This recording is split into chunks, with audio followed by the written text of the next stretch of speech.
que a gente vai seguir o mesmo fluxo da aula anterior, quer dizer, fazer uma revisão rápida do que a gente teve de conteúdo para a gente partir para um conteúdo novo. Vou tentar ser até mais rápido do que eu fui na aula de ontem à noite, porque acabei demorando bastante tempo na revisão dos princípios de economia, tive que correr depois com outro conteúdo. Então vamos nós. A aula começou, vocês já estão vendo aí os slides, gravação iniciada. E na aula passada a gente falou sobre os princípios básicos da economia. Inclusive eu mandei para vocês um material de apoio. Vocês chegaram a ler? Vocês chegaram a olhar no site? Leram o texto que eu encaminhei? Falando dos 10, no caso são 10 princípios, eu adaptei para 8, mas o texto continha os 10. Vocês chegaram a ver esse texto?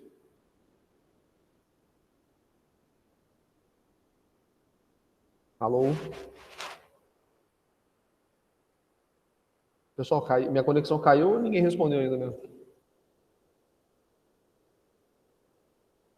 Oi, professor, eu estou imprimindo aqui. Tá, eu perguntei se alguém chegou a ver o material que eu encaminhei sobre os 10 princípios de economia. Tá, a Cláudia colocou aqui que viu. Aí ontem surgiu uma dúvida assim, professor, você vai cobrar os 10 ou os 8 princípios? A prova, ela sempre vai ter, a princípio, o conteúdo que está sendo ministrado em sala, tá? Então, o material de apoio que eu encaminho, ele é sempre um aprofundamento, ele é uma explanação diferenciada sobre o que nós falamos em sala de aula. Então, só vai cair material adicional quando eu falar explicitamente, tá, pessoal? Então, podem ficar tranquilos que se eu for cobrar algo além do que foi passado em sala de aula, eu vou deixar claro para vocês e vou indicar qual é o material para consulta, né, para a realização da prova. Então, nós não teremos os 10 princípios cobrados em prova, e sim os 8 que eu elenquei aqui. E dentro desses 8 princípios que nós falamos, nós tínhamos 4 princípios individuais e 4 princípios gerais, coletivos. O primeiro princípio de economia que eu expliquei para vocês tem a ver com os trade-offs. Os trade-offs são os sacrifícios que nós fazemos. Retomando essa ideia de trade-off, o sacrifício significa aquela escolha que nós fazemos, né? Então, uma vez que as coisas são escassas, o nosso tempo é escasso, nós temos que escolher o que fazer, tá? Então, essas escolhas, esses trade-offs, melhor sentar aqui por causa do monitor. Essas escolhas, esses trade-offs que ocorrem são uma decorrência da escassez. Perdão. Só que reconhecer que existem trade-offs, reconhecer que nós precisamos fazer sacrifícios, não significa dizer quais são os melhores sacrifícios, quais são os melhores trade-offs a serem realizados, né? Então, se a gente decide, como eu falei na aula passada, gastar dinheiro, acho que eu não falei isso, mas se eu gasto um dinheiro com chocolate, né? Então eu gastei dinheiro com chocolate. Aquele dinheiro que eu gastei com chocolate, eu não gastei com mais nada, ok? Então eu fiz um sacrifício, eu fiz uma escolha, e aquele dinheiro que foi gasto com chocolate não foi gasto com frutas, não foi gasto com carne, não foi gasto com etc, etc, etc. Será que optar pelo chocolate foi a melhor coisa? Bom, isso aí é uma análise mais aprofundada. Porém, a gente tem que entender que toda vez que nós decidimos alguma coisa, significa que nós estamos sacrificando todas as outras. E uma decorrência natural da escolha, desse sacrifício, é exatamente o custo de oportunidade. O custo de oportunidade significa aquilo que eu estou abrindo mão de fazer, aquela coisa mais valiosa que eu estou abrindo mão de fazer. Então, se eu, por exemplo, decidir gastar um chocolate, que eu gosto muito, eu deixei de comer alface, por exemplo, né? Poderia gastar o dinheiro do chocolate com alface, mas eu não comeria alface.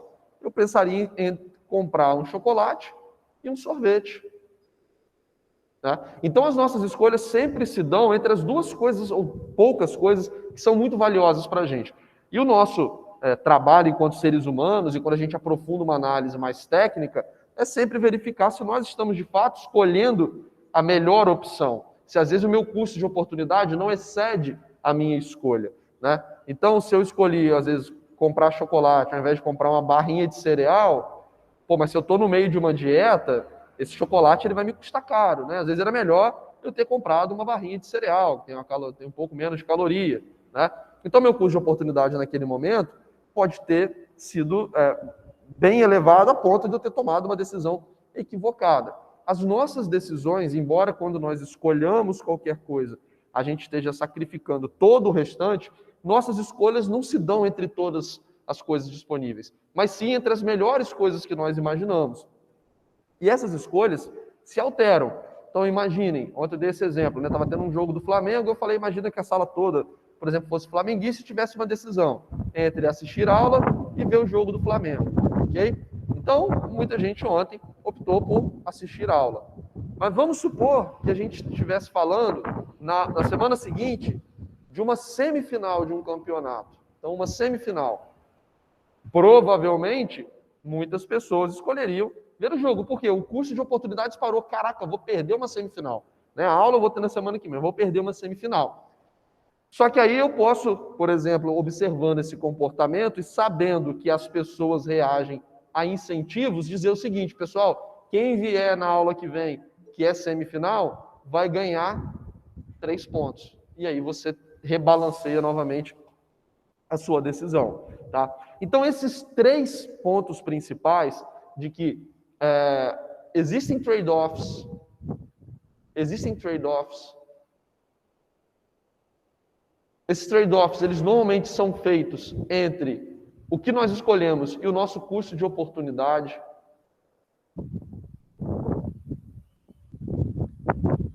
E que as nossas escolhas, de forma geral, respondem aos incentivos aos quais nós estamos submetidos.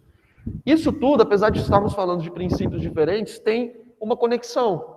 Tá? Então, nós realizamos sacrifícios, nós realizamos escolhas. Essas escolhas são feitas entre coisas que nós valorizamos muito, ok? Então, nós tomamos decisões, optamos, verificando qual seria o melhor custo-benefício da nossa decisão, só que essas decisões, elas podem oscilar e variar por conta dos incentivos que existem no ambiente, que nos cercam. A gente pode falar, do ponto de vista, até um tema muito interessante, de uma matéria que vocês vão ver no terceiro período, da análise econômica do direito, que é a teoria econômica do crime.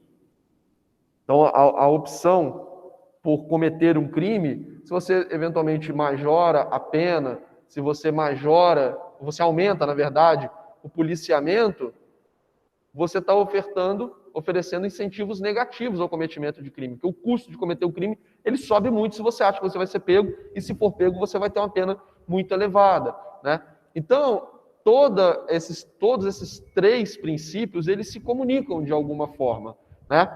E para a gente fechar esses 4 princípios individuais, nós temos que as pessoas racionais, elas pensam na margem, ok? Então, nosso raciocínio, ele vai ele vai progredindo de maneira gradual. Então, se eu chegar para vocês e falar que eu vou dar 8 pontos extras para vocês virem na próxima aula, que é a semifinal de um jogo, talvez fosse necessário eu dar só 2 pontos extras. Isso já faria a gente modificar o balanceamento de benefícios e custos dentro da nossa cabeça. Eu não precisaria garantir os 10 pontos, por exemplo, para que vocês viessem. Às vezes mais 2, mais 3, porque nós progredimos mentalmente de maneira gradual. Nós agimos, nossa progressão, tanto comportamental quanto de forma lógica, progride de maneira gradual, ou como nós falamos, de maneira marginal. Ontem eu dei o exemplo, eu estava com muita sede no intervalo das aulas, desci e comprei uma garrafinha d'água.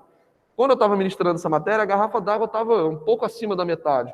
Por quê? Porque eu tomei o primeiro gole, aquilo me satisfez. A gente não toma a decisão, estou com sede, vou tomar a garrafa de água inteira sempre, né? A gente vai verificando e vai progredindo o nosso comportamento. A mesma coisa, dentro daquele exemplo que eu mencionei agora há pouco, da teoria econômica do crime. Então, às vezes, se você quer diminuir a incidência de um crime, você pode aumentar a pena de um crime, sei lá, para 20 anos. A partir do momento que você coloca, sei lá, 30 anos, e aí você começa a aumentar mais 40, mais 50, daqui a pouco tanto faz para o criminoso, porque ele sabe que vai pegar tanto tempo que 40, 50 não vai fazer uma diferença muito grande para o comportamento criminoso, né, daquela pessoa. Então, isso significa que o nosso comportamento e o nosso raciocínio, ele progride de maneira marginal, ele progride em pequenas magnitudes, ou seja, em pequenos acréscimos de custos e benefícios que estão envolvidos na nossa conduta, nas nossas escolhas. E esses 4 princípios foram os 4 princípios que falam sobre comportamento individual.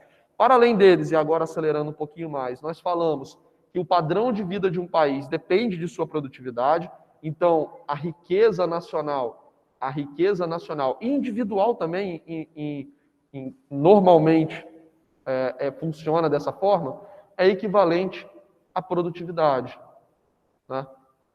Então, normalmente, a diferença de produtividade explica a diferença de renda entre as pessoas e, consequentemente, entre as nações. Por que que um executivo ganha muito mais dinheiro do que um funcionário de limpeza pública? Porque a produtividade do serviço é completamente diferente, né? Então, um executivo de uma empresa ele tem capacidade de desenvolver produtos, mobilizar força de trabalho, consequentemente gerar um faturamento muito mais alto, tem um alto valor agregado no seu trabalho. Trabalhos mais básicos, mais manuais, podem ser executados por diversas pessoas e são trabalhos que agregam muito pouco à riqueza geral. Obviamente, não são trabalhos que seriam dispensáveis, mas em termos de eficiência, são trabalhos menos eficientes, né? Então, o padrão de vida de um país e das pessoas que moram naquele país depende da sua produtividade, da sua capacidade de produzir bens e serviços e sempre tentando utilizar o menor custo possível para entregar, né, um produto de maior valor possível. Da mesma forma, um princípio coletivo é que o comércio, ou seja, as trocas voluntárias, elas podem ser boas para todas as pessoas. E através das trocas, nós podemos nos especializar. Então, pelo fato de a gente poder negociar, né, e poder fazer essas trocas, eu, Igor, posso dar aula, receber um dinheiro dando aula, atuar no mercado financeiro, receber o dinheiro atuando no mercado financeiro e comprar um carro. Eu não preciso saber construir um carro, não preciso saber produzir comida, não preciso saber plantar, colher, etc. Através da especialização num determinado trabalho, nós conseguimos trocar com outras pessoas especializadas e isso gera um aumento de bem-estar para todo mundo. Então, o comércio, as trocas voluntárias, elas se baseiam numa ideia de elevação do bem-estar, de elevação da produtividade. E é justamente essa possibilidade de especialização que aumenta a produtividade individual e a produtividade nacional. Além disso, nós falamos que a organização dos mercados costuma ser mais eficiente se feita de forma livre, ou seja, deixar as pessoas fazerem o que quiserem, comprarem o que quiserem, produzirem o que quiserem, ao preço que quiserem, a quantidade que quiserem, costuma funcionar melhor do que você ter um órgão centralizador tentando tomar essas decisões para milhões, milhares de pessoas, simplesmente porque não há capacidade de processar tantas informações por um grupo de pessoas, por uma pessoa, então você tende a ter um modelo muito menos eficiente, né? Então, deixar os mercados atuando livremente costuma ser a melhor opção. Porém, muitas vezes esses mercados eles entram numa disfuncionalidade, eles apresentam falhas, e essas falhas não são corrigidas automaticamente pelo mercado. É necessário uma intervenção externa para conseguir corrigir aquele curso ou tentar manter o mercado num determinado caminho para corrigir o que nós chamamos de falhas de mercado. Então, apesar dos mercados, ou seja, apesar das pessoas atuando livremente ser a melhor forma de organizar a economia, às vezes os governos podem intervir para melhorar o resultado dos mercados. Tá? Então, esse foi o conteúdo da aula passada. Tudo certo? Podemos prosseguir. A gente entrou em demanda e oferta? Acho que não, né? A gente parou aqui. Então tá. Pessoal que está no online, alguma dúvida nesse momento? Não, professor. É só falar que semana passada eu não deu para assistir a aula do senhor. Esse material vai estar no WebX ou o senhor está passando aí? O material está no WebGIS, tanto dessa aula quanto da aula passada. E a gravação também já está disponível, tá, Cristiano? Dá para ver lá no YouTube, eu subi o vídeo e mandei o link pelo WebGIS. Então, a aula passada dá para ver a gravação. A gravação ficou um pouco cortada, porque eu acabei errando aqui na hora de fazer o login na turma, mas a gravação da noite, que foi o mesmo conteúdo, está disponível completa, tá? E eu mandei o link eu vou pegar depois aí. Peço desculpa ao senhor aí da semana passada. Aí, tranquilo. Beleza. Então, pessoal, vamos seguir. A partir de agora, a gente entra, né, em um conteúdo mais específico do conhecimento de economia.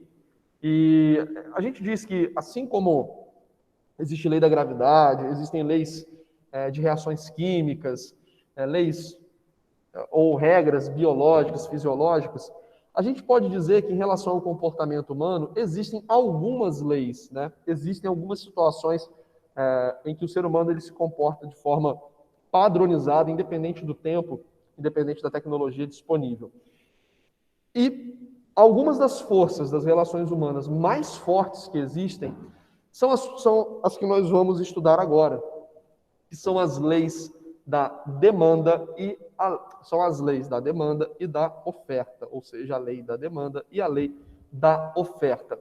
A lei da demanda e a lei da oferta é uma tentativa, ou seja, é uma abordagem econômica de estudar as relações entre os consumidores e os produtores, ou seja, aqueles que desejam adquirir alguma coisa e aqueles que desejam oferecer no sentido de produzir, distribuir, vender, ok? E novamente, acho que cheguei a falar isso na aula com vocês, as óticas do consumidor e produtor, elas não são estáticas, elas não são, eu sou um consumidor, e aquela visão, né, de lei, de Código de Defesa do Consumidor, não, eu sou consumidor e tem as empresas, a empresa quer levar vantagem sobre o consumidor. Não é essa a ideia. É em que polo de uma negociação você está. Na maioria das vezes, nós somos consumidores, né? Na maioria das vezes, nós somos consumidores.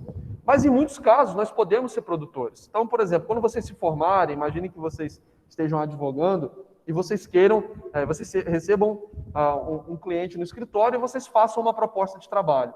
Naquele momento, você está sob a ótica do produtor. E a ótica do consumidor e a ótica do produtor, elas têm incentivos completamente diferentes, certo? Se os incentivos eles são diferentes, logo o comportamento enquanto você é consumidor e enquanto você é produtor, ele também será diferente. Então, justamente por haver incentivos diferentes, nós agiremos diferentes enquanto consumidores e enquanto produtores, tá? Isso não tem a ver com uma natureza pessoal, mas sim uma abordagem situacional, ou seja, naquele momento você está desejando adquirir alguma coisa ou você está desejando ofertar, vender alguma coisa. E por conta disso, a sua ótica, ela se modifica. O lado da demanda é o lado justamente do consumidor, daquele que está desejando adquirir, obter, etc. Tá? E a demanda, ela é qualificada, ela é descrita como a quantidade de bens e serviços, que os agentes estão dispostos a consumir a partir de um determinado nível de preço. Ok? E aí nós podemos falar da demanda individual, nós podemos falar de uma demanda de mercado, ou seja, podemos observar essa demanda individualmente em uma pessoa, em um tipo de produto, ou agregar isso para uma coletividade. Tá? Percebam novamente que a definição de demanda é uma relação entre preço e quantidade, porque essas duas coisas andam juntas. Pelo lado da oferta, ou seja, aquele lado que vai verificar o vendedor, o produtor,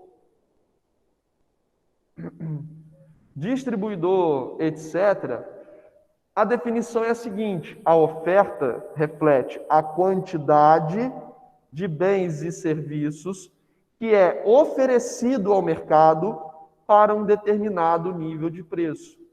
Também a oferta pode ser vista de forma individual quanto coletiva. Esse individual, eu posso estar olhando para um produtor, para um tipo de produto específico, ou para uma coletividade de produtores, de produtos, etc. Tá?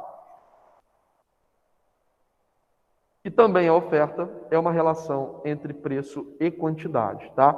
Então, se a gente fosse qualificar a demanda, nós podemos dizer, a demanda reflete a quantidade de bens e serviços que os agentes econômicos estão dispostos a consumir sob um determinado nível de preço. Se a gente fosse qualificar a oferta significa, ou ela reflete a quantidade de bens e serviços que os agentes econômicos estão dispostos a oferecer ao mercado em um determinado nível de preço, sempre relacionando preço e quantidade, tá?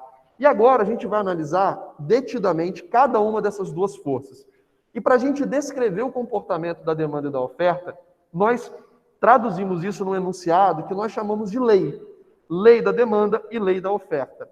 A lei da demanda, ela diz o seguinte: tudo o mais constante, isso é importante a gente gravar, tudo o mais constante, quando o preço de um bem sobe, a quantidade demandada, ou seja, a quantidade que os consumidores desejam obter, consumir daquele produto, diminui. Então, quando o preço vai para cima, a quantidade vai para baixo. Por que isso acontece? Para a gente ser natural, é óbvio, né? Isso faz sentido total, né? Logicamente. Mas se a gente for aprofundar isso, por que isso acontece? Né? Por que é assim? Porque quando o preço de alguma coisa sobe, a gente acaba consumindo menos. Primeiro, porque uma vez que os recursos são escassos, nós temos uma restrição orçamentária. Então, eu não tenho dinheiro infinito. Se eu tenho um tipo de bem que ele consome no meu orçamento 30% da minha renda, esse bem sobe de preço, eu vou ter que diminuir a quantidade consumida dele, porque eu não tenho como, meu orçamento não é, eu não consigo expandir minha renda da maneira como o preço subiu pela minha vontade, né? Depende de outras coisas, certo? Então, se nada mais mudar, somente o preço daquele produto, daquele serviço, a gente vai ter que consumir menos, porque existe uma restrição orçamentária. Então, eu tenho que comprimir ele para ele voltar para o tamanho que ele tinha. Então, eu consumo menos unidades. Tá? Além disso, nós temos uma outra coisa que contribui para essa lei da demanda existir na vida real, que é o que nós aprendemos agora há pouco e revisamos. Né? Aprendemos na aula passada e revisamos agora há pouco. O custo de oportunidade. Então, imagina que o preço do cinema subiu. E aí isso já gera um problema, restrição orçamentária. Então, às vezes, não vai caber no meu orçamento. Mas vamos supor que caiba. Só que pode ser que, a partir do momento que o preço do cinema está mais alto, ficou mais atrativo eu consumir teatro. Então, o preço do cinema subiu, já não vale a pena eu pagar R$60 para ir no cinema. É melhor pagar 50 para ir ao teatro. Então, você transfere o seu consumo de um bem para o outro. Normalmente, esses dois mecanismos, eles operam juntos. E aí, causa esse comportamento que toda vez que existe um aumento de preço, nós consumimos menos. Então, quando o preço de um bem sobe, a quantidade demandada cai. Nós chamamos essa relação de quando um fator, uma variável sobe, a outra cai, de relação inversa, negativa. Então, existe uma relação inversa ou negativa entre preço e quantidade quando nós estamos analisando o lado da demanda, a ótica do consumidor. Então, sempre que o preço sobe, a quantidade demandada cai, tudo mantido constante. Ok? Isso também é verdade para o fenômeno inverso. Se o preço diminui, nós temos uma maior propensão a consumir. Por quê? Modifica o meu custo de oportunidade e tem um relaxamento do meu orçamento. Então, cabe um consumo maior. Se eu comprava, sei lá, 10 quilos de carne por mês, para uma família, e o preço da carne cai, às vezes eu vou poder comprar 12, gastando o mesmo dinheiro. Então, eu consumo mais, certo? Ou outras pessoas que não consumiam vão ter possibilidade de consumir. Às vezes a pessoa não podia pagar nada pela carne. Ela simplesmente não comia carne. Agora ela pode pagar, porque o preço caiu. Então, esse aumento de consumo, ele acontece. Então, tanto numa alta de preço, havendo a queda da quantidade, quanto numa queda de preço, havendo o aumento da quantidade, nós temos uma relação inversa, negativa, que a gente chama de inversamente proporcional. Um vai para cima, outro vai para baixo. Tá? Essa é a ótica da lei da demanda, tudo mantido constante. Essa expressão tudo o mais constante, ela é muito importante, porque em alguns momentos a gente vai ver o aumento de preço e o consumo permanecendo igual, ou ele aumentando. Aí você fala, pô, então isso não é a lei, né? Isso aí não vale sempre. Não, vale sempre desde que a gente tenha todas as outras variáveis constantes. Só que nem sempre essas variáveis são constantes. Existem muitos casos que nós chamamos de fatores que alteram a demanda. E só antes da gente entrar nesse ponto, vou falar aqui do gráfico da demanda. Muitos alunos perguntam, professor, vai cair o gráfico na prova? Não, não cai gráfico na prova, tá, pessoal? Então, não vai ter cobrança de análise gráfica. Porém, todo concurso que caia qualquer coisa sobre economia vai exigir de vocês análise gráfica, tá? Então, sempre vai ter um gráfico de produtor, consumidor, em qualquer prova que vocês fizerem de concurso que trate sobre economia. Então, é importante, pelo menos, vocês terem essa base saindo da faculdade. Uma primeira observação de um gráfico de demanda é que, uma vez que ele tem uma relação inversa, ele vai ter uma inclinação negativa. Então, ele está caindo, tá? Por que ele está caindo? Porque a um preço mais alto, a quantidade demandada é mais baixa. A um preço mais baixo, a quantidade demandada é mais alta. Então, conforme a gente vai avançando para cá, para a direita do gráfico, ele vai caindo, ok? Então, nós dizemos que a curva de demanda,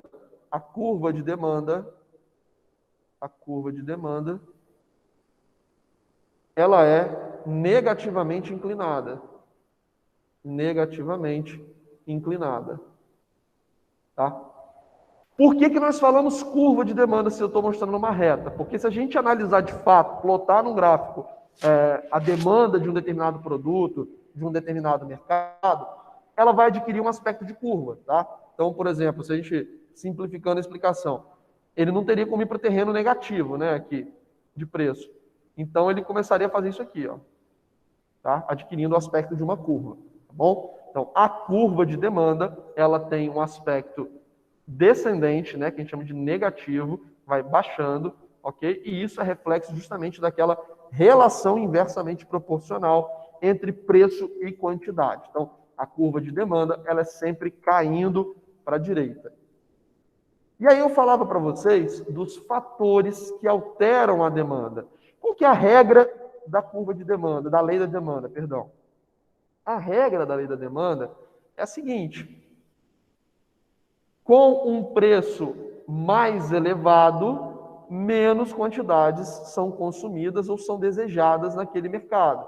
Então, para um preço mais alto, como R$50, eu tenho, vamos imaginar que isso aqui esteja expresso em 1.000 unidades, eu tenho 2.000 unidades sendo consumidas ou desejadas naquele mercado. Quando o preço cai, nós temos aqui 6.000 unidades observadas. Mas vamos supor que isso aqui seja uma pesquisa de opinião ou uma observação feita em setembro de 2020, tá? E vamos supor que uma outra observação feita agora, em agosto de 2020, trace uma outra coisa. Trace um gráfico mais ou menos assim. E aí nós temos que, para o mesmo preço de R$50, agora a quantidade demandada, está meio torto o gráfico aqui, mas só para a gente, é de 7. E para um preço de 15, a quantidade demandada aqui pode ser de 11. Espera aí, professor, como é que a gente explica se o preço permaneceu igual e as pessoas agora estão desejando comprar mais? Isso não é uma violação da lei da demanda?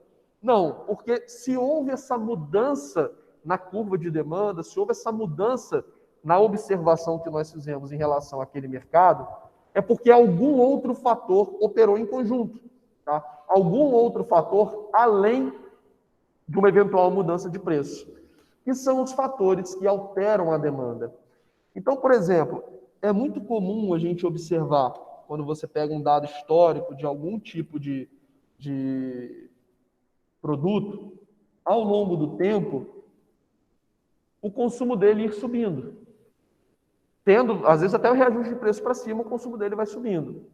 Isso normalmente acontece porque houve um aumento de renda. Tá? Então, imagina que a carne ela subiu 15%, mas se aqui no meio do caminho houve um aumento de renda da população, esse consumo de carne, então a quantidade de carne, aqui é o preço, a quantidade de carne, por exemplo, pode subir 20%. Desde que a renda tenha feito aquele efeito de aumentar o orçamento, consequentemente você tem mais capacidade de gastar.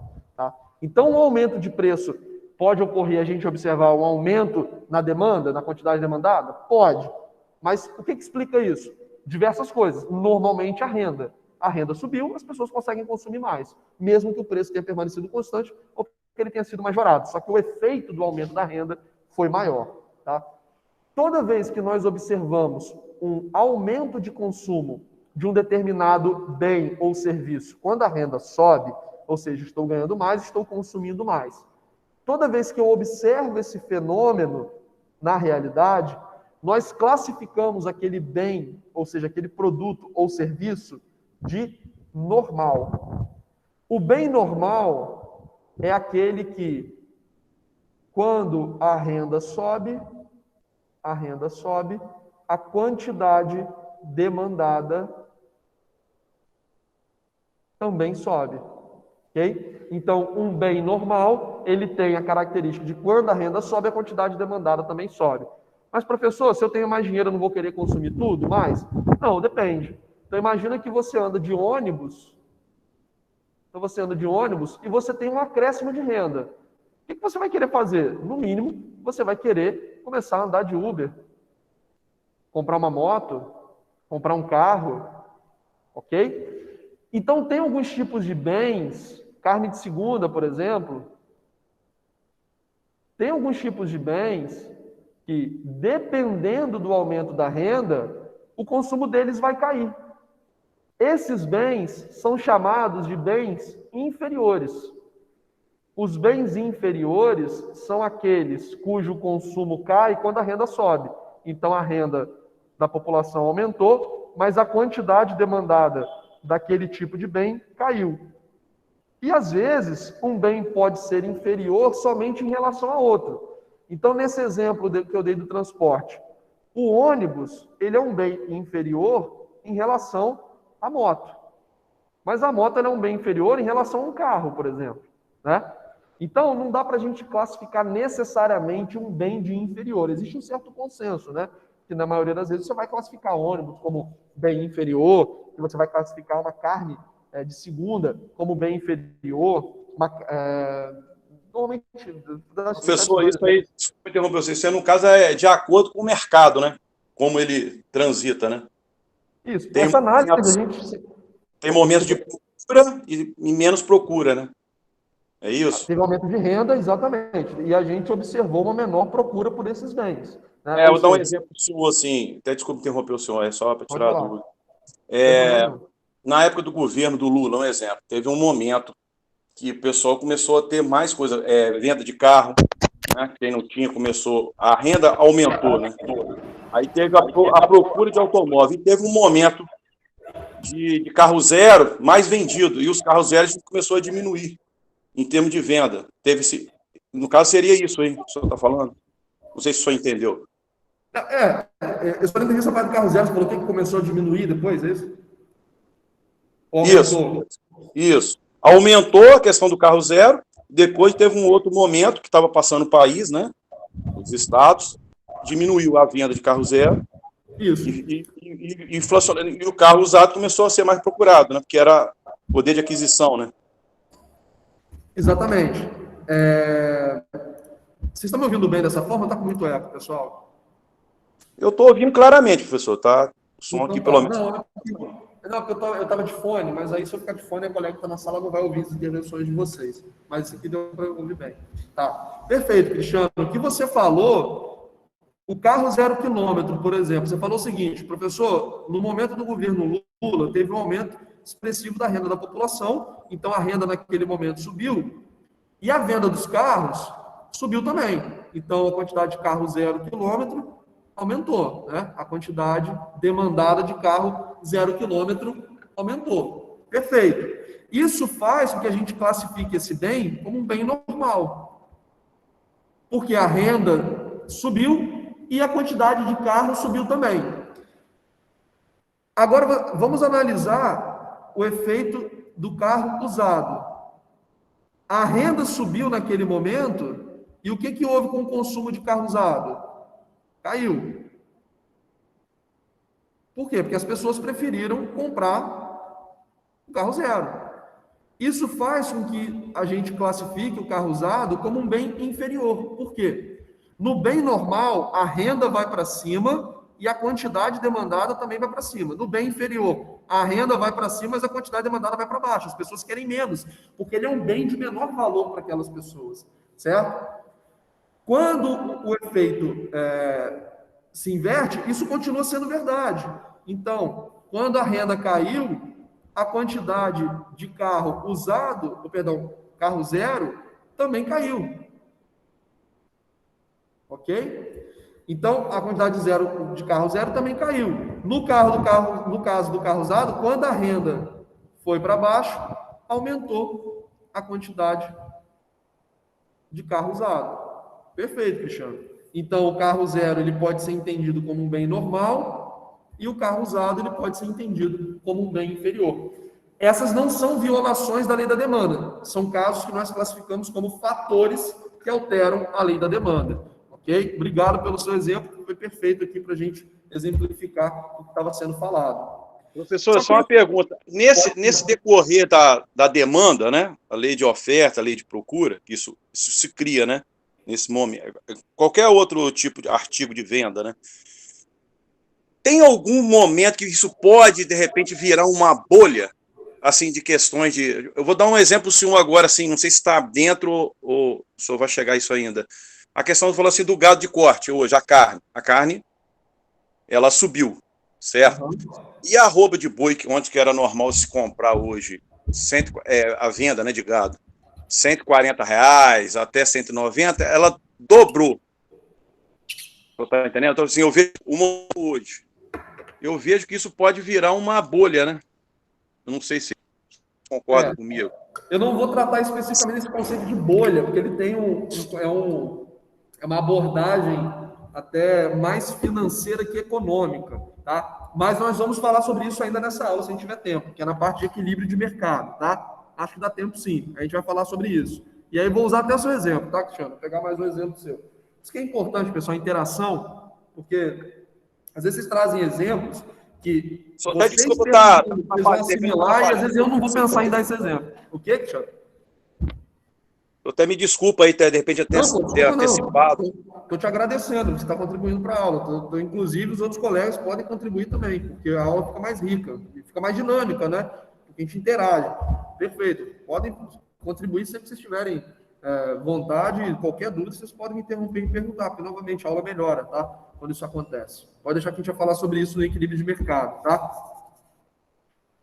Pessoal, aqui tranquilo, essa parte de bem inferior e bem normal, aí a contribuição do Cristiano acho que foi muito importante aí para a gente trazer um exemplo mais concreto aqui sobre essas duas figuras que a gente está estudando agora.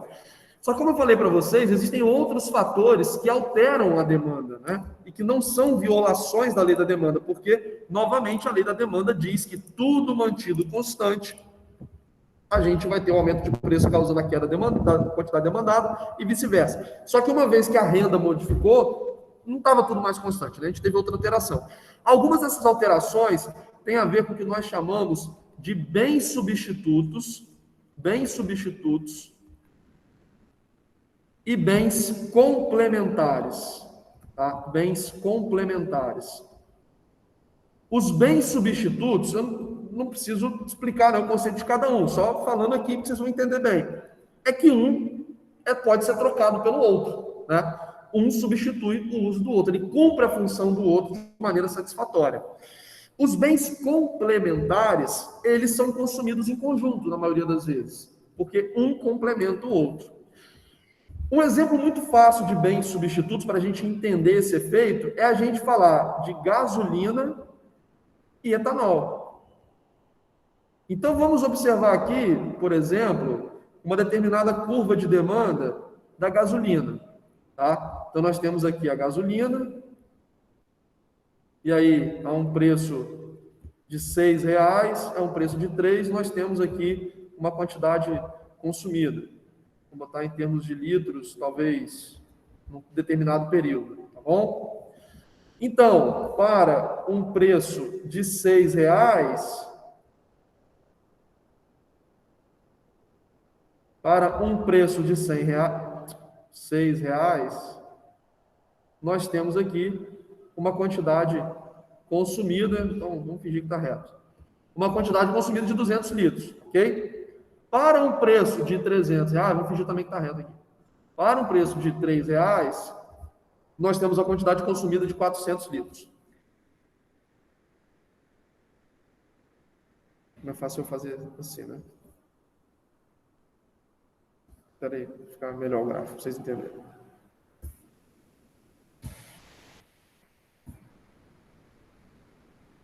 Mais prático eu traçar a reta depois. Beleza. Então, vamos imaginar que naquele momento o preço está sendo praticado em R$ 3. Só que por algum motivo, sei lá, deu uma zebra lá no OPEP, a Arábia Saudita falou que vai diminuir a produção de petróleo, o dólar disparou, a gasolina vai e passa para R$ 6. O que isso vai causar? Uma redução no consumo da gasolina, ok? Agora vamos olhar para o gráfico do etanol. Então aqui a gente tem uma curva de demanda do etanol, ok? Então aqui é o etanol, e aí o preço do etanol está, sei lá, R$ 3 também, e a gente tem um consumo de... Deixa para poder traçar gráfico aqui, cacete. Espera aí. Vamos supor que isso aqui seja a curva de demanda do etanol. Então aqui eu tenho, sei lá, aqui 250 litros que são consumidos de etanol a um preço de R$ 3. A mudança de preço foi na gasolina. Só que isso vai causar um impacto no mercado de etanol, porque as pessoas vão deixar de usar gasolina para passar a usar etanol. Então existe um deslocamento na curva de demanda. Para um mesmo preço, nós temos agora uma quantidade consumida diferente.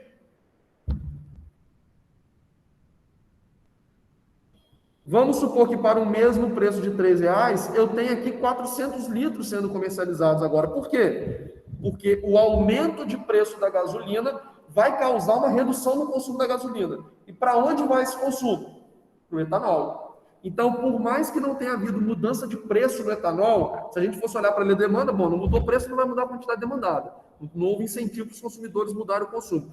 Porém, um outro bem que o etanol cumpre função está sendo menos comercializado. Consequentemente, essa demanda está migrando para o etanol. Ok? Então, no caso de bens substitutos, o aumento de preço num determinado bem causa a queda de preço no outro bem.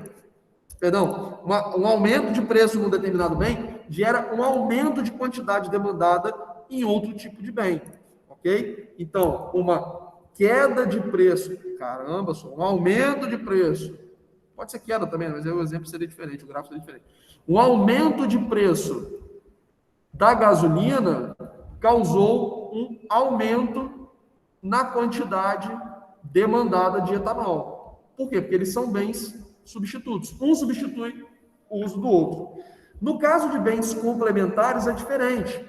No caso de bens complementares, um aumento de preço num determinado bem, ele causa a queda da quantidade demandada de outro. Então, vamos imaginar aqui feijão. Feijão e aqui arroz.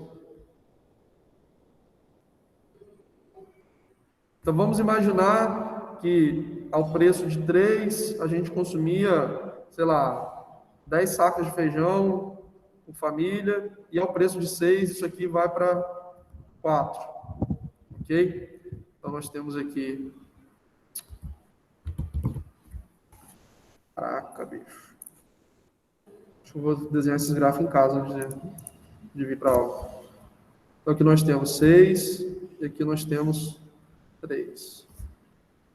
Aqui no caso do arroz, a gente tem um preço, sei lá, de R$ 4, que tinha uma quantidade consumida de 12 sacos de arroz, tá?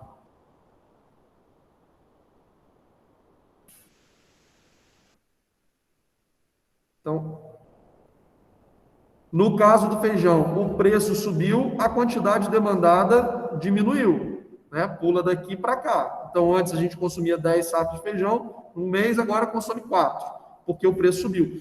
O que vai acontecer com o arroz? Mesmo não tendo havido mudança de preço, uma vez que a gente consome feijão com arroz, se eu estou consumindo menos feijão, eu vou consumir menos arroz, porque eles são consumidos em conjunto. Acontece um deslocamento dessa curva de demanda, por mais que não tenha havido uma mudança de preço, as pessoas vão consumir menos arroz, porque elas consomem arroz em conjunto com feijão.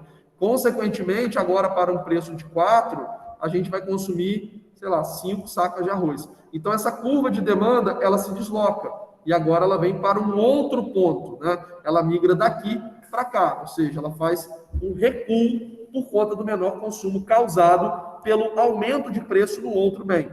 Então, em bens substitutos e bens complementares, esse reflexo ele é um reflexo cruzado. Um aumento no preço de um determinado bem, um aumento no preço de um determinado bem, um aumento de preço, um aumento no preço, causa uma queda na quantidade demandada. Okay? O efeito ele é diferente do efeito dos bens substitutos. Tá bom, pessoal? Então, isso é importante também vocês saberem, esses outros dois fatores que alteram a demanda. Além desse tipo de fator, nós temos a preferência do consumidor. Então, imagina que uma determinada camisa, sei lá, uma camisa de estampa qualquer, ela tinha uma curva de demanda dessa forma, né? Um preço mais alto, ela era consumida menos, só que aí um personagem de um filme passou a usar, ou um personagem de novela passou a usar aquela camisa. O que acontece com essa curva de demanda? Ela também vai se deslocar, porque as pessoas agora estão dispostas a pagar mais caro por aquele mesmo tipo de bem, para a mesma quantidade de bem. Então, essa curva de demanda, ela também se desloca, porque as pessoas agora, por desejarem mais aquele bem, estão dispostas a pagar mais caro, né? O exemplo que eu sempre falo em sala de aula é quando a gente pensa em barbeiro masculino, né? Que agora virou barbershop, né? Barbearia, né? Virou gourmetizou. O efeito da gourmetização é justamente isso, você tentar deslocar a preferência do consumidor para que ele pague mais caro por uma mesma quantidade de bem e serviço, né? Só que isso também é válido quando as coisas caem no gosto do consumidor. Não cair no gosto, mas o gosto diminui, né? A preferência diminui. Então, quando alguma coisa sai de moda, por exemplo, o efeito é contrário. Você quer pagar menos por aquilo, ok? Então, por mais que não tenha havido uma mudança no preço, a sua disposição por pagar mais ou menos, ela não se modifica. E por que ela se modifica? Pelas suas preferências. Então, a preferência do consumidor é um outro fator muito importante que influencia justamente nessa curva de demanda, ou seja, na disposição por pagar um determinado valor para uma determinada quantidade de produto. E, além disso, as expectativas futuras também cumprem um grande papel nesse deslocamento da demanda, essa alteração da demanda.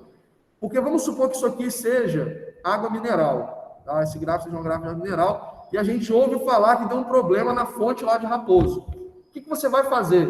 Você vai tentar correr para consumir a água, comprar água o mais rápido possível, com a perspectiva de faltar.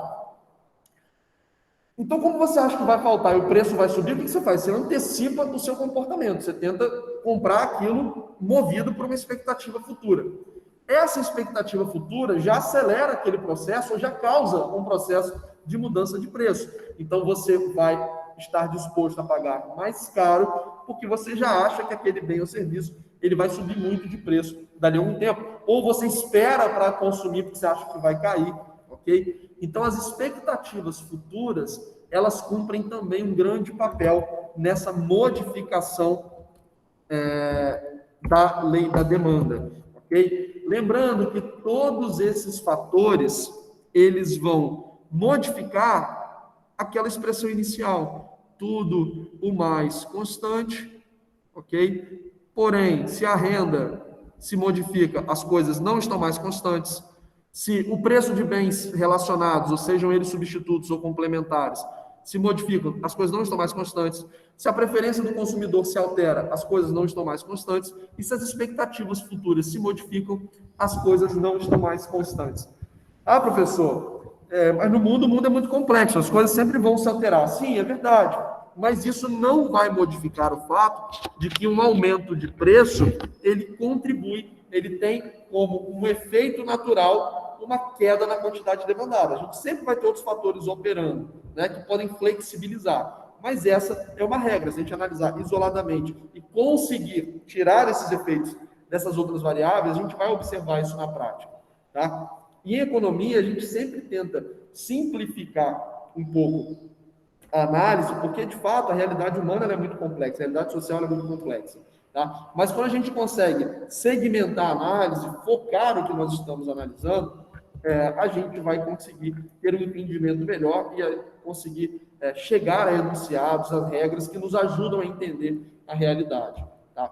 Então, esses são os conteúdos que afetam a lei da demanda, perdão, esse é o conteúdo da lei da demanda e os fatores que modificam essa lei da demanda.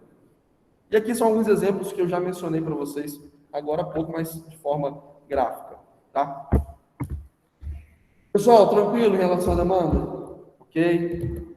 Pessoal que está no online, ok? Em relação ao que nós aprendemos sobre demanda?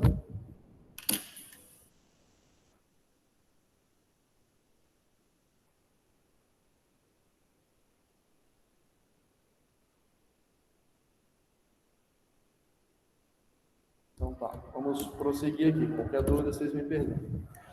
Agora a gente vai olhar... Pode falar.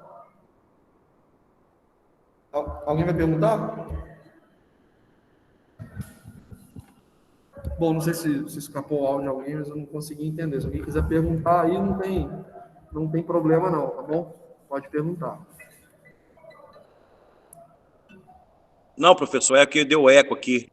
Eu entendi Tá. a questão que o senhor perguntou sobre a matéria aí. Estou entendendo. Não, só para saber se está tudo entendido, mas beleza. Qualquer dúvida, vocês me perguntam aí, tá? Agora nós vamos seguir para o outro lado, que é a ótica do produtor, a ótica da oferta.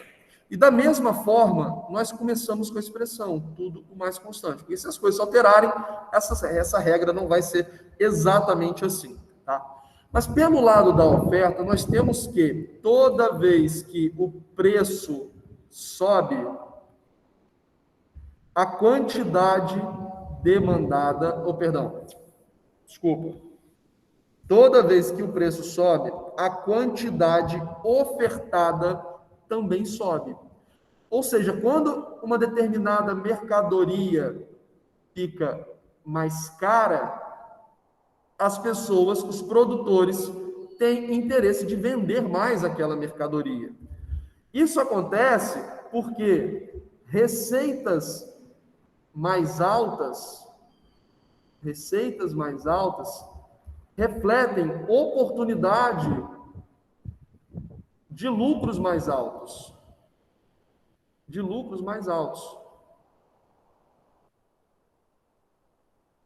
Ok? Então, o que move a lei da oferta é a percepção de que, se um preço de um determinado bem ou serviço é maior, você vai conseguir extrair um lucro maior por conta da sua maior receita. Uma vez que o faturamento de qualquer negócio, o faturamento dele, do ponto de vista operacional, ou seja, da atividade que aquela empresa executa, aquele particular executa, é uma função entre o preço da venda dele, né, o preço de venda dos seus produtos, vezes quantidade vendida. Então, se eu tenho um aumento de preço, eu tenho um aumento de faturamento. Essa relação de aumento de preço causando um aumento na quantidade ofertada é uma relação que nós chamamos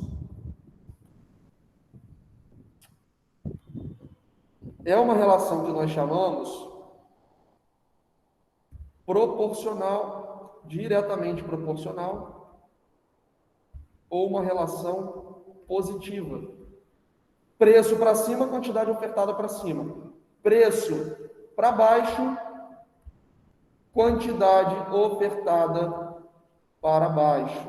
Quando o preço de um bem sobe, as pessoas, os produtores têm mais interesse em ofertar. Quando o preço de um bem cai, as pessoas têm menos interesse em ofertar. Logo, a quantidade ofertada também cai, ok? Desde que tudo esteja mantido constante. Para a gente entender, a gente pode até recorrer ao exemplo que o Cristiano trouxe. Imaginem, por exemplo, um fazendeiro que tenha um pasto. E esse pasto, ele divide, pasto não, uma área, perdão. E ele divide essa área entre uma plantação de cana e um pasto de boi, de vaca. Não tirei galinha. De boi e de vaca, ok? E aí ele está observando que o preço da carne está subindo, o preço da carne de boi está subindo. O que ele vai fazer?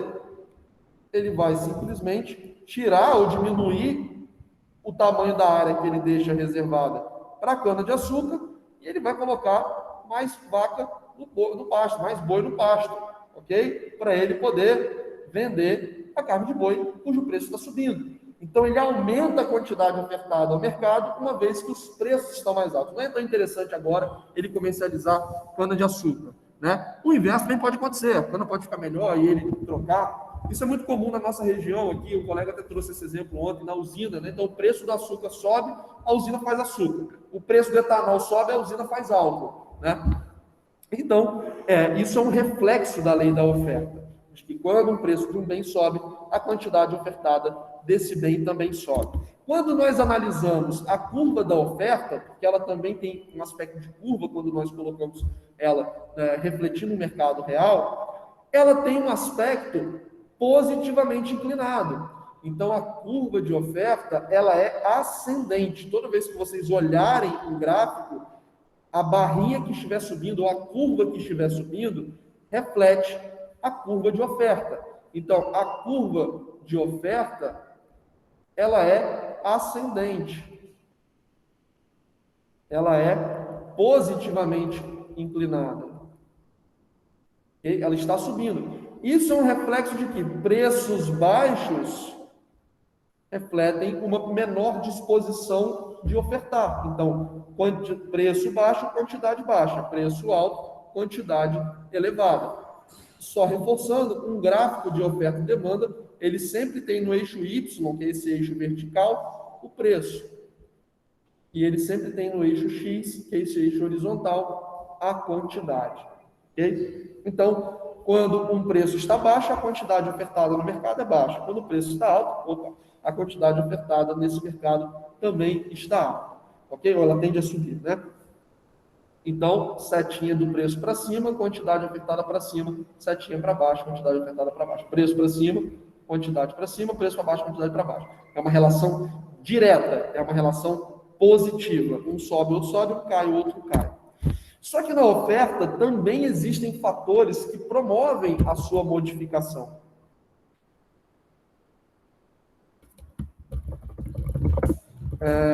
Também existem fatores que promovem a modificação da lei da oferta. Por exemplo, o preço da matéria-prima.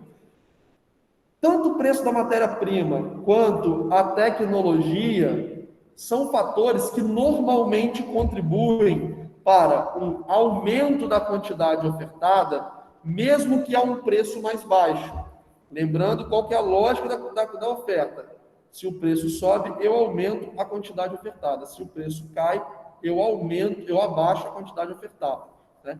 Mas se o preço da matéria-prima caiu, ou seja, o meu custo de produção caiu, ou se a tecnologia produtiva, a maneira pela qual eu consigo gerar o meu produto ou o meu serviço foi melhorada, muitas vezes eu vou conseguir ofertar mais ao mercado a um preço menor ou a um preço constante.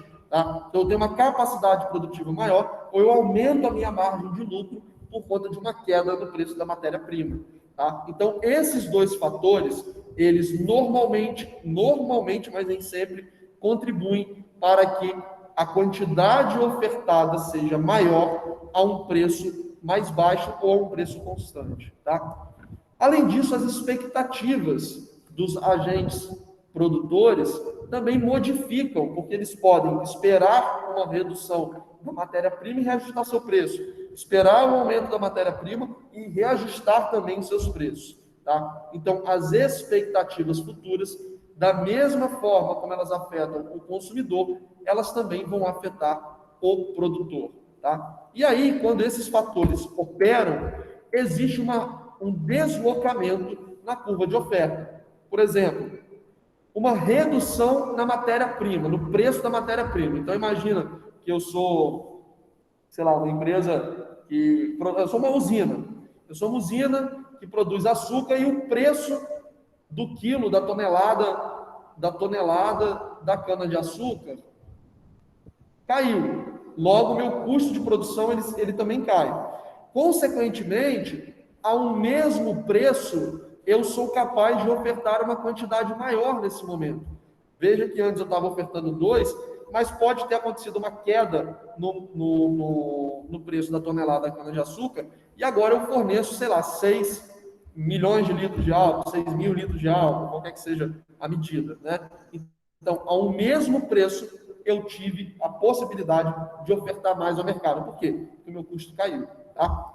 A mesma coisa no aumento da eficiência tecnológica. Então, um aumento na eficiência tecnológica faz com que eu consiga produzir mais, às vezes ao mesmo custo, a um custo mais baixo. Consequentemente, eu consigo expandir a minha oferta, a minha quantidade ofertada.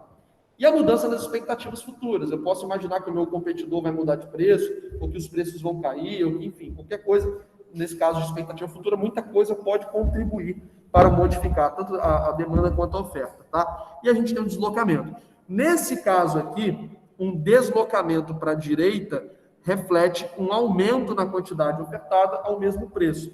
Se esse deslocamento tivesse recuado, significaria que os preços subiram, ok? Para uma menor quantidade, tá bom? Então, tanto na demanda quanto na oferta, o deslocamento para a direita ou para a esquerda, ele é muito importante de ser analisado, tá bom? E esse deslocamento, por mais que eu não cobre de vocês o entendimento gráfico, vocês precisam entender o que causa, né? Como eu expliquei agora, a redução do preço dos insumos, aumento da eficiência tecnológica, vocês precisam entender, né, o que causa esse deslocamento, tanto da oferta quanto da demanda. E aí, vamos entrar agora, Cristiano, naquele exemplo que você falou. Pessoal, o mercado, quando a gente está falando de oferta, demanda, a gente está falando muitas vezes de milhões, milhares de pessoas envolvidas num determinado mercado, né? Nós estamos falando das decisões que são tomadas por dezenas de milhares, centenas de milhares, milhões, dezenas de milhões de pessoas ao mesmo tempo. Então, essas forças de oferta e demanda, elas não são estáticas, elas oscilam bastante, né? Então, a quantidade desejada pelos consumidores, a quantidade ofertada, desejada, no sentido de ser ofertada pelos produtores, ela não fica parada, ela fica se deslocando a todo momento, tá? Só que existe um ponto em que oferta e demanda se encontram. Esse ponto em que oferta e demanda se encontram é chamado de equilíbrio de mercado. O equilíbrio de mercado é o momento em que a oferta encontra a demanda e nós chegamos a um preço e uma quantidade de equilíbrio. E se a gente pudesse tentar explicar de uma maneira simples, é mais ou menos como se naquele preço, naquela quantidade, não haveria sobra, não haveria falta de mercadoria e tanto demanda quanto oferta estariam satisfeitos, tá? Esse é um conceito mais ideal, né, do equilíbrio de mercado. Na prática, o equilíbrio de mercado ele vai acontecer a todo momento, né? Então, toda vez que as curvas, vamos pensar aqui no mercado de carne, né? Então, a um preço mais alto, as pessoas querem consumir menos carne. A um preço mais baixo, elas querem consumir mais. A um preço mais alto, mais baixo, os produtores não têm interesse de fornecer carne ao mercado, não vale a pena fazer. Só que a um preço mais alto, eles têm interesse de fornecer esse produto ao mercado. E no momento em que essas duas curvas se tocam, significa que é uma determinada quantidade, por exemplo, vamos imaginar aqui 500 toneladas de carne sendo ofertadas a um preço de, vou botar 500 quilos, né, para ficar mais fácil, a um preço de R$50. Ok? A um preço de R$50. Aí, ô Cristiano, você me perguntou, né, sobre a questão da carne. Vamos imaginar que esse mercado fosse um mercado que estivesse tendo uma quantidade de 500 quilos de carne sendo vendido, em média, a R$50. Então, ele está no equilíbrio de mercado. Aí o Cristiano falou, professor, o preço da carne disparou, né? Então, o preço da carne subiu muito. Vamos imaginar que o motivo para a subida dessa carne, que realmente aconteceu, seja a demanda de outros países. Então, lá na China, por exemplo, a China consome muita carne de porco. E o rebanho de porco da China, o rebanho suíno da China, é, assim, na casa de bilhões de porcos, tá? Só que houve um foco, se não me engano, de peste africana, uma doença, se não me engano é esse o nome. E eles tiveram que matar, assim, uma cacetada, milhões e milhões de porcos para poder conter esse surto. Consequentemente, faltou carne no mercado chinês e eles começaram a trazer carne, importar carne de outros países, o Brasil, inclusive. Então, pela oportunidade de vender mais caro para o exterior, não faz sentido para o produtor nacional ele botar a carne aqui a R$50, se ele pode vender essa carne a 70 lá fora, certo? Então, acontece um deslocamento dessa curva de oferta para a esquerda. Essa curva de oferta ela se desloca para a esquerda, fazendo com que um novo equilíbrio de mercado se forme, por exemplo, a R$70. Então, aqui a R$70, agora nós temos 300 quilos de carne sendo vendidos. Ok? Por quê? Porque está tendo escoamento de produção, por ter havido uma mudança de preço, ficar mais caro, também não consegue vender toda a carne. Ok? Então, nós temos aqui um deslocamento, e para o mesmo número de 500 quilos de carne, os produtores eles só estariam dispostos a ofertar isso se a carne fosse R$90.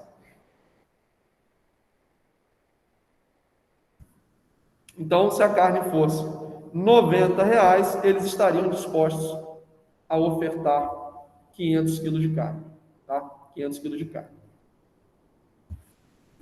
Pessoal, até aqui, tranquilo? Isabela, tranquilo? Entendido aqui. Pessoal do online, até aqui, tudo bem? Cristiano, está acompanhando aí?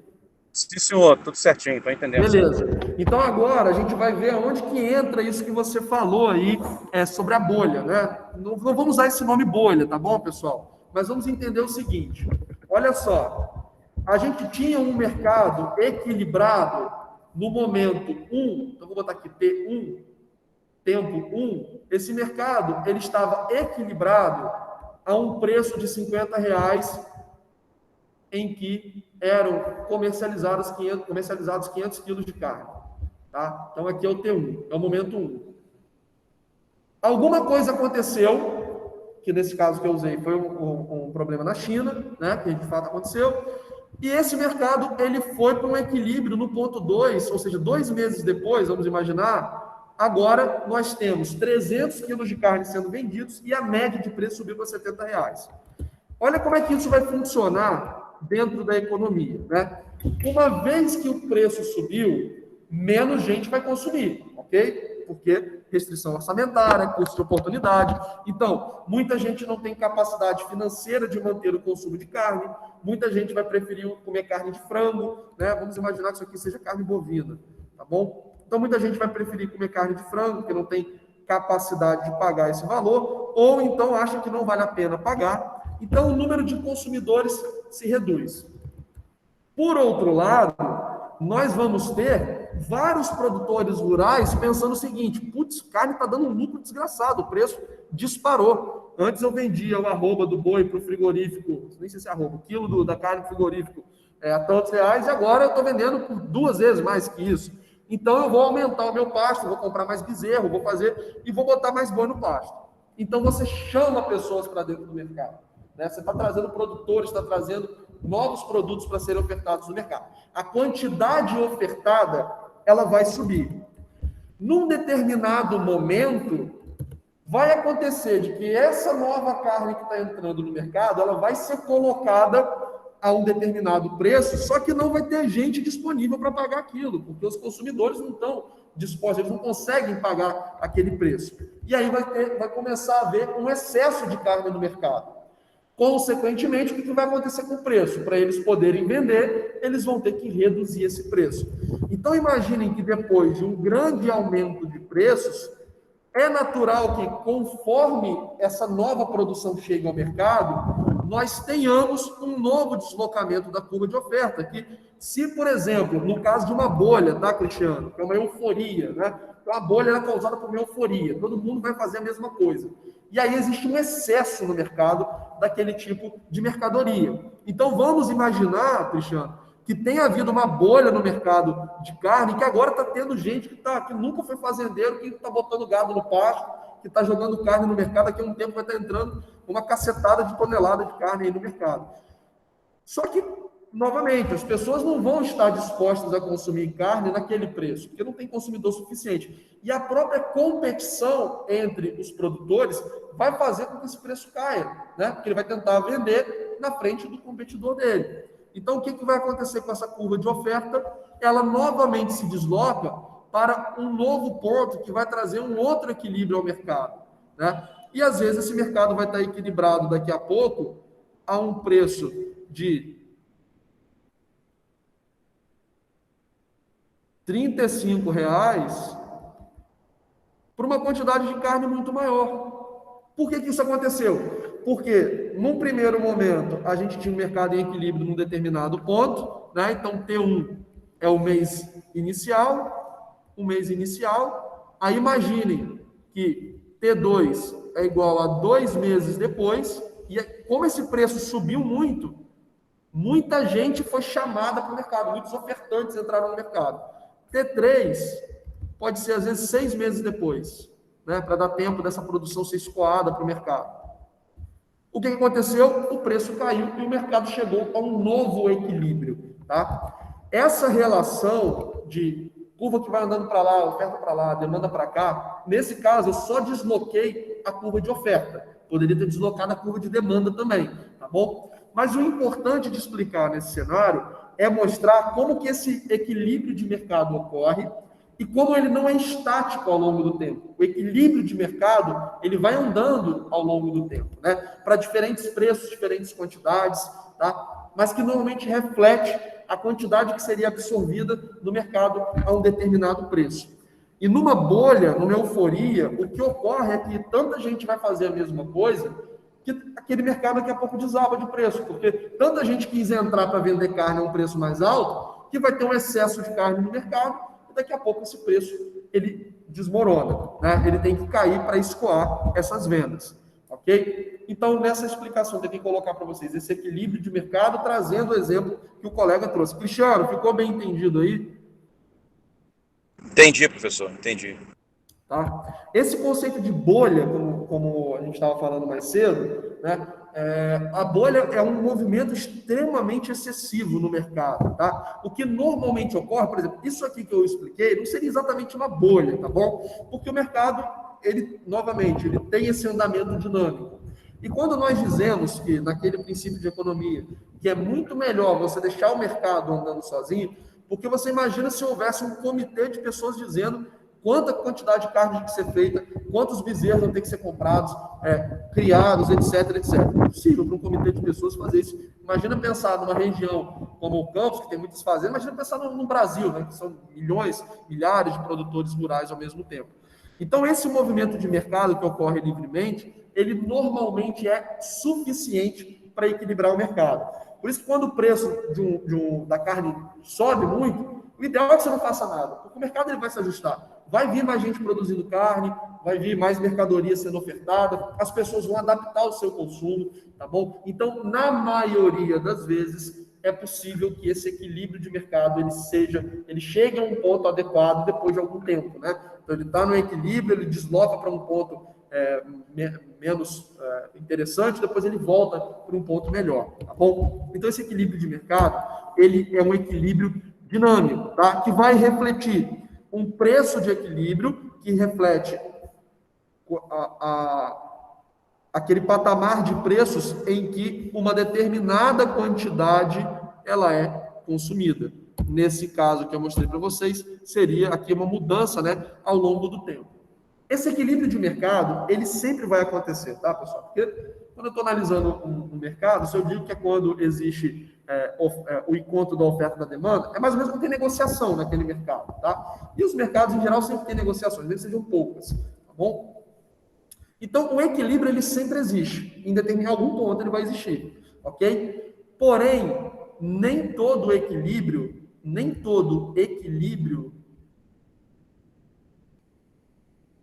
é eficiente. Ok? Nem todo equilíbrio ele é eficiente. E alguns tipos de mercados, existem fatores que contribuem para essas dinâmicas de oferta e demanda, que podem manter um mercado num equilíbrio ineficiente durante muito tempo.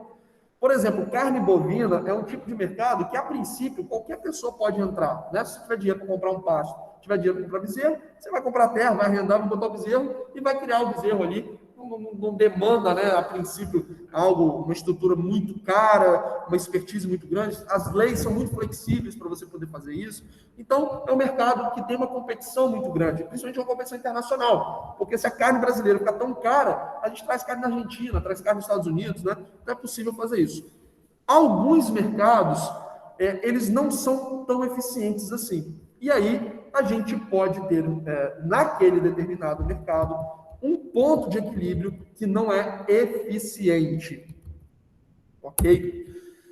E esse ponto de equilíbrio, esse equilíbrio de mercado que muitas vezes não é eficiente, nós estudamos na matéria de estruturas de mercado. Ok? Porém, pessoal, considerando que a gente acho que conseguiu avançar de maneira satisfatória para um grande conteúdo da matéria, eu vou deixar essa parte de estruturas de mercado para a semana que vem e já vou tentar emendar 2 matérias, estrutura de mercado junto de uma outra matéria, ok? Acho que falar de oferta e demanda, a gente deu bastante exemplo, falou bastante coisa, eu acho que já deu para aprofundar bastante, ao ponto de a gente não precisar revisar na semana que vem e falar diretamente de estrutura de mercado.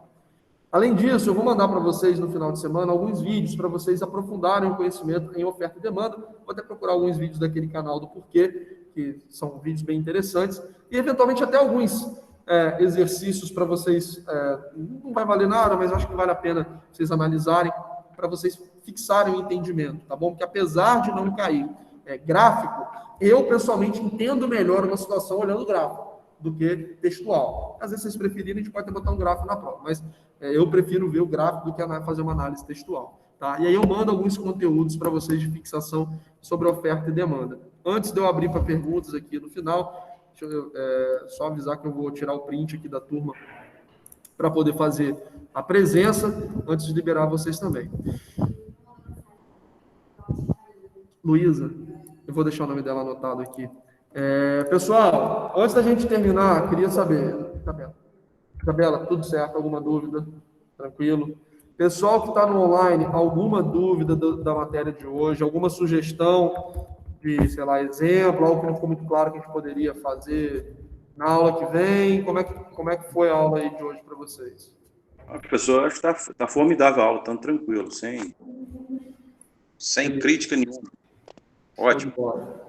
E aproveito novamente para agradecer, tá, Cristiano? Realmente é muito importante essa interação, cara. Uma das coisas que eu mais sinto falta de ter o contato. Eu gosto de perguntar, hein, professor. O bom seria se pudesse estar presencial mesmo, é que infelizmente eu não estou podendo, mas o bom mesmo é presencial, né? Acho que você interage até mais. Não que está sendo interagido, não está ótimo. Eu vou perguntar mesmo. Peço às vezes a interromper o senhor na hora na aula, assim, mas Problema nenhum. Problema nenhum. Mas obrigado. Pessoal, alguma dúvida aí, quem está no online? Professor, só uma pergunta, senhor. A questão da prova, o senhor vai dar algum trabalho assim, dentro da matéria ou não? É prova mesmo? Como é que o senhor... O trabalho é na A2. É na A2 que eu vou dar. Trabalho na A2. Tá. Vou dar trabalho, mas na próxima prova. Essa vai valer 10. Tá. Tá bom? Tá certo. Tá bom. Porque normalmente eu passei a fazer isso no ano passado, porque se a situação for muito crítica em termos de notas, eu boto o trabalho e vai dando nota extra, entendeu? Entendi. Não, é porque eu estou perguntando assim, porque não é por nada, não. Porque a própria matéria mesmo, de repente, no trabalho, o aluno pesquisando ajuda, até entende melhor. Assim, você pesquisando mais profundo fica bom, né? Ajuda. Sim, sim. Mas, de qualquer forma, tá ótimo. Eu estou falando assim, só uma... Sintam-se livres para poder pesquisar, mesmo sem trabalho. É claro que, como professor de economia, né, eu sei que os incentivos fazem toda a diferença. Se eu colocar valendo nota, todo mundo vai pesquisar, provavelmente. Mas sinta-se à vontade também para poder pesquisar mesmo não valendo nota, que é importante realmente para fixação, além desse conteúdo que eu mando para vocês, recomendo que vocês procurem, né, outros conteúdos. Mas vamos ter trabalho sim, tá, Cristiano, na A2, para ficar tranquilo. Tranquilo. Obrigado aí. Beleza? Valeu. A dúvida maior da Boa turma quinta-feira aí. é como que Valeu. o senhor cobraria, né? Essas questões. Tipo assim, a gente tem conteúdo, a gente vai ler, vai estudar, mas a gente não sabe como você vai cobrar, né? Tá. Na véspera da prova, eu sempre trago questões aqui que eu usei em outras avaliações, tá? Mas normalmente minha prova A1, ela é uma mistura de questões objetivas com questões discursivas, tá? Questão objetiva, você bota várias opções e pergunta qual que é o enunciado ali da demanda, né? Coisa desse sentido, assim. Tá bom? E as discursivas normalmente vai ser uma explicação sobre algum conceito ou um caso prático que vocês vão ter que analisar. Mas na véspera da prova eu passo uma revisão com questões de provas anteriores para vocês terem uma ideia. Sim. Show? Melhoras aí, Adriano. Obrigado pela pergunta também. Obrigada. Pessoal, então, nada mais a ser falado. Se vocês estiverem de acordo, a gente encerra aqui. Beleza? Ok. Valeu. Você já agendou essa atividade? Não, né? Não. Mas é setembro, né? Deixa eu passar como eu falei, dependendo das notas, essa atividade pode ser atividade extra, entendeu? Uhum. Tá bom? Então você vai enviar o próximo conteúdo agora, para a próxima aula. Vou. Tá bom? Pessoal, uma boa semana para vocês aí, saúde, boa vacinação para quem for se vacinar. Valeu!